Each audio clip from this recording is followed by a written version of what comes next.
Hello there. I am Scotty, and you're not. Apologize to Japanese viewers, but if you've seen if you've seen this special, you know where it's from. So yes. So we're in day 19 of Nickelodeon month. I'm gonna try to keep this going. So and so we were on iGo to Japan, which was iCarly's first big TV special, which was an hour and a half, which is unnecessary in my opinion. We'll get to that. It should have just been an hour. They made it an hour and a half. It's 72 minutes without commercials. You watch it on Paramount Plus or on the Xbox Movies and TV, which I have it on. Pardon me. Sorry about that. I'm still working phlegm out of my system from my cold, but at least the coughs have subsided. So yes, this was the first special for iCarly. They planned a big TV movie, which it is kind of framed as that when it opens, but there's still a laugh track, so it's kind of weird. Unlike the Drake and Josh movies, where they were actual movies, they didn't have a laugh track. This has a laugh track, which is kind of threw me off the first time I watched this, but you know, much like the Ken and Cal movie, but unlike that, this fits that because it's still sitcom style, where that wasn't. But you know, so yeah. So the story. Well, before I get into the story of this, I have to go summarize iCarly for people who don't know. iCarly was a show starring Miranda Cosgrove from Drake and Josh, and also Jerry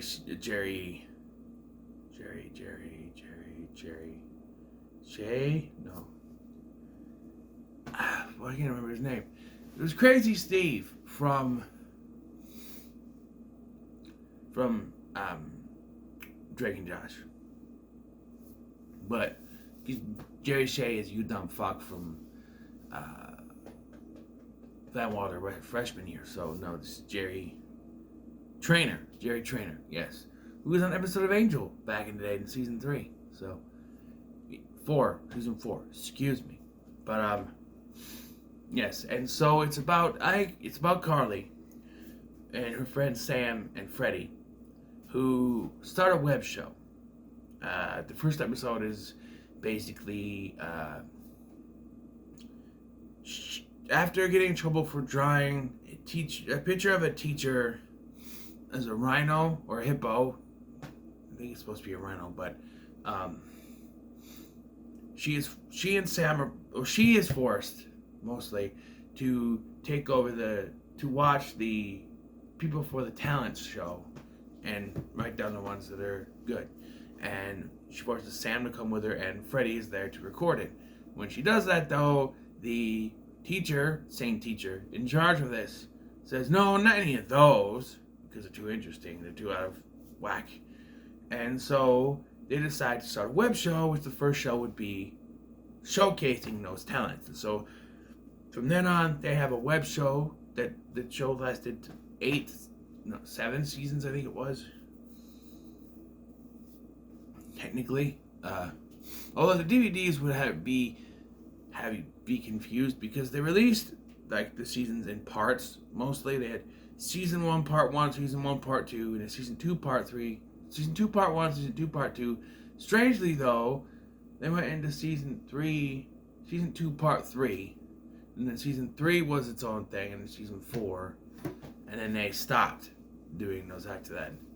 Problem is, season 2 part 3 is actually the entire 3rd season. Season 3 is actually the season 4, and season 4 is actually season 5. So you actually have 5 seasons out there. For some reason, they decided to release season 3 as season 2 part 3, which doesn't make any sense. But, you know. Yeah, and then this is one of those shows in the Dan Schneiderverse that connects to Drake and Josh somewhat. Craig and Eric show up in one of the episodes, I think. The con episode, the one they go to the con, whatever.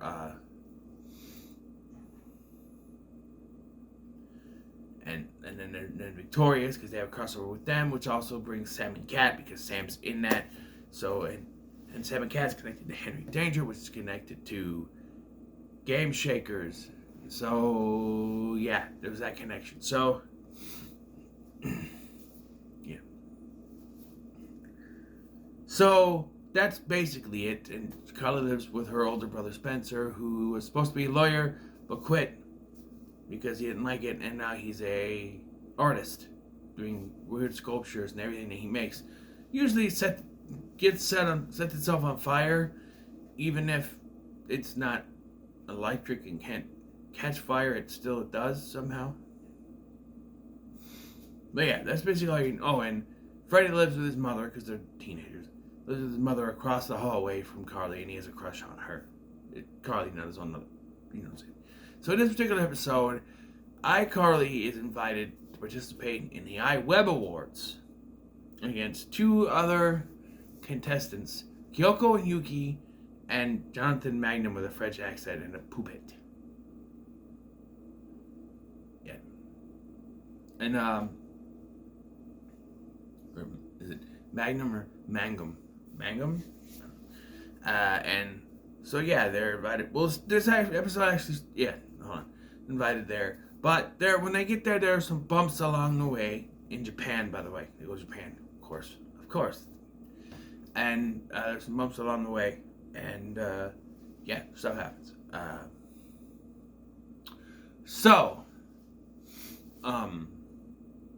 We start off with the girls on swings, debating on which is more important, legs or pudding. The answer is, of course, legs. I thought about being funny and saying pudding, but legs, because you need legs to walk on, and pudding is delicious, but not important, at least for life. Just saying. But yeah.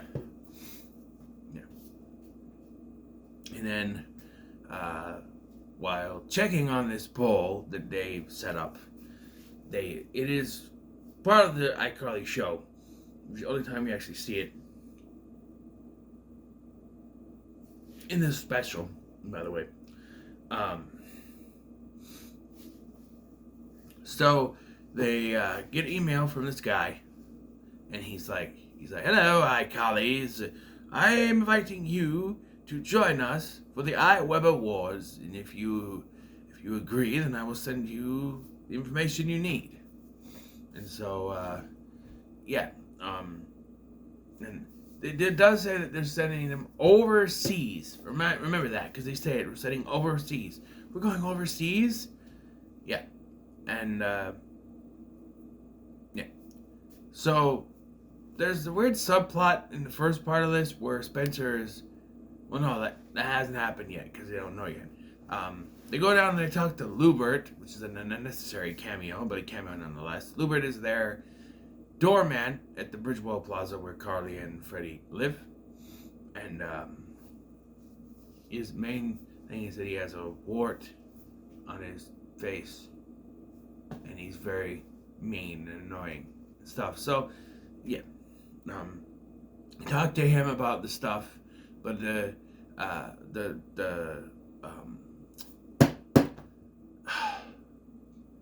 stuff that they were sent from the iWeb Awards people, because they haven't gotten it yet, and they should have. And turns out it was sent to Freddie, and Carly reads it. They're like, "Okay, where are we going?" She goes, "Canada." And right there, they should have called bullshit, man, because it said before they're going overseas. They live in Seattle, Washington. You ain't gotta go no overseas to Canada. Anywhere in the United States, you're gonna go overseas. I guess you could take a flight and go over whatever, depending where you're at, and fly there. Yeah, if you're in Seattle, it's right there. Well, Alaska's right there, but you know what I mean. Close. No, it's Japan, of course. And of course, Freddie's overprotective mother says, "No, I don't like that." So they're forced to bring her with, which gives us the first unnecessary subplot of... So, Spencer says, well, these are first-class tickets. We'll exchange these first-class tickets, which I think they only give them 3, which you think they would have to have an adult. Or is it 4? I don't know, 4 first class tickets. Maybe, I think it's only 3 for 5 regular seat tickets. But in the very next scene, he hooks up his friend Sako, who you never see, but makes cool socks.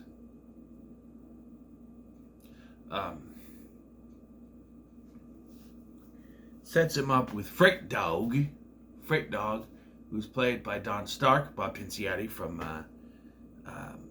that 70s show, and now that 90s show. He was one episode.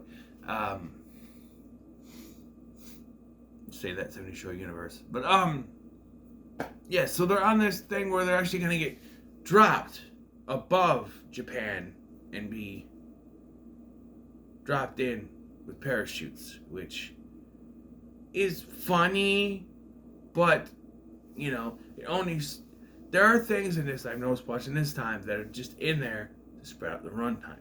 If they had gone on a regular flight, they would have gotten there just fine. This gives us 10 extra minutes of runtime. So, yeah, there's that.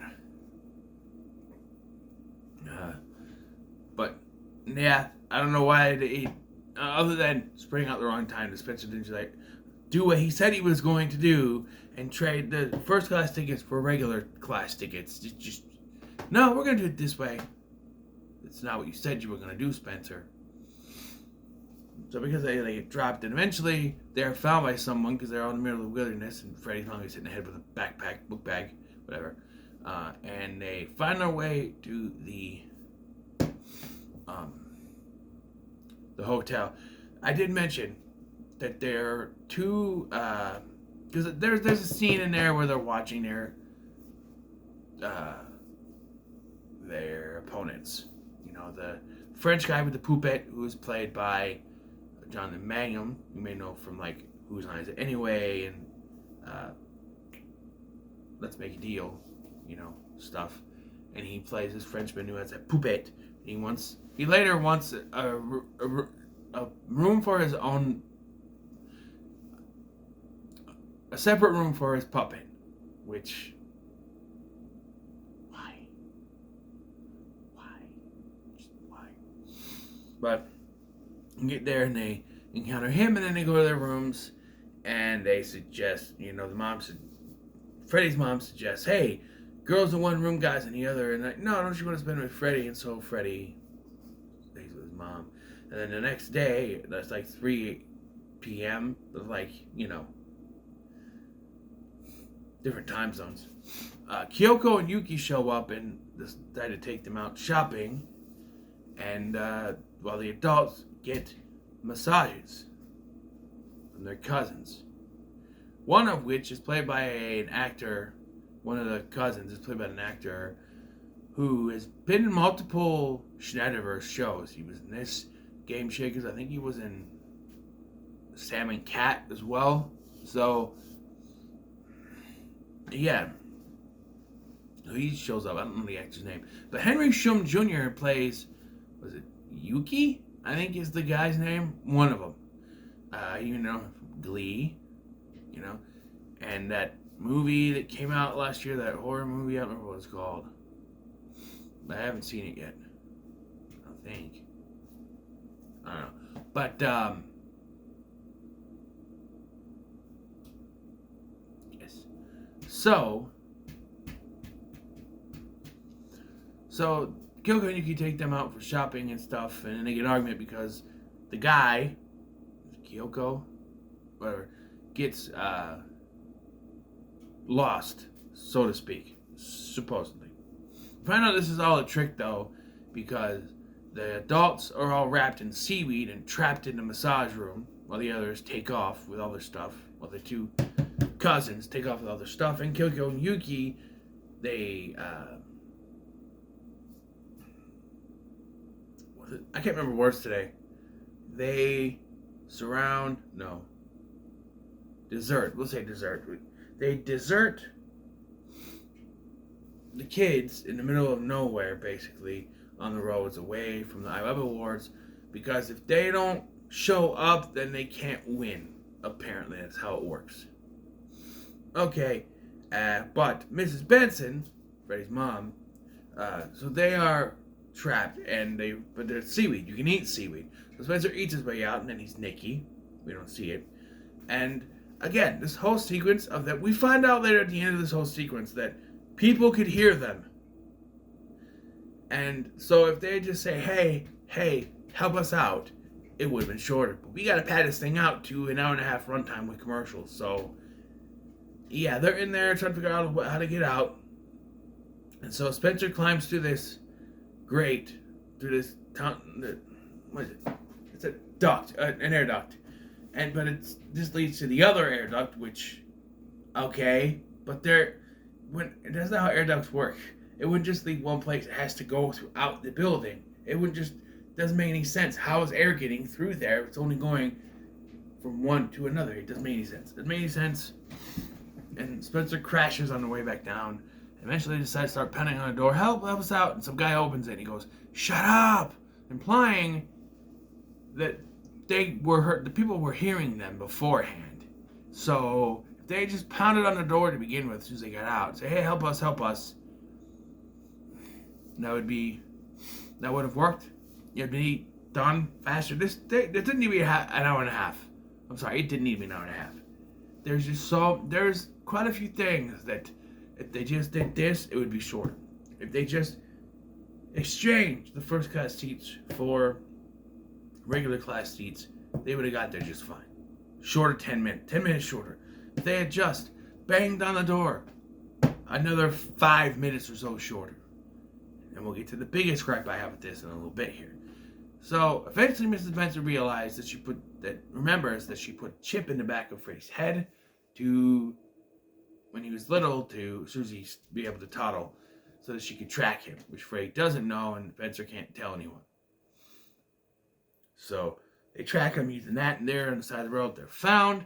They get, with the cab, and there's a small cab. Again, this is more slapstick, but it's to kind of spread the time out a little bit. Spencer falls out. They have to go back and get him. And yeah. They finally get to where the Iowa Awards are, and we get the biggest filler in the entire special. They can't get in because every single security guard can't speak English. And they're stupid. So when they try to explain, they can't understand them. I refuse to believe that a place that has Americans and people who speak English in it, Kyoko and Yuki speak English, for God's sake, doesn't have at least one security guard that can speak English. You think that would be a qualification? We need at least one of them to speak English just in case. It doesn't make any sense. This is to pad out the time for the rest of the episode. That's it. That's all it does, is pad out the time. Because if they got there and did their thing, they'd be able to do it. And that's what should have happened. They should have got there, be able to do their thing. Even though they're all messy and stuff, they should have been able to just do it. But no, we got to pad this out with them, arguing with them, and going nowhere, and showing us, the poopit guy does his thing, and then, iCarly's not here, so Kyoko and Yuki are going to do it, but they're supposed to be in there. And then finally, his mind steals the guy's hairpiece and runs off while they go in. But there, once again, instead of just allowing them to go straight to the stage to do their thing, they get captured again.